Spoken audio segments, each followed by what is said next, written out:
தேவ ராஜ்யத்தினுடைய வல்லமை எங்க இருக்குன்னு சொன்னா, முதல்ல பார்க்கிறோம் பிதாவாகிய தேவன் என்று பார்க்கிறோம். ஆண்டவருக்கு மகிமை உண்டாட சொல்லுகிறார், அவர் சர்வ வல்லமை உள்ளவர்.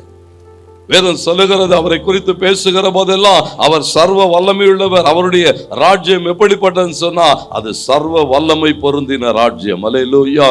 ஆண்டவருக்கு மகிமை உண்டாகட்டும். எந்த இடத்துல அந்த ராஜ்யம் பேசப்பட்டாலோ அந்த இடத்துல அந்த ராஜ்யம் மாத்திரம்தான் ஆளுகை செய்யும். ஏதோ ஒரு சாதாரண ராஜ்யம் அல்ல. கர்த்தருக்கு மகிமை உண்டாகட்டும். இன்றைக்கு இருக்கிற ராஜ்யங்களே எவ்வளவு வல்லமையா இருக்கு. இஸ்ரவேலை குறித்தெல்லாம் பேசுகிற போது இவங்க சொல்லுகிறாங்க, அநேக பாதுகாப்பு வளையங்கள்.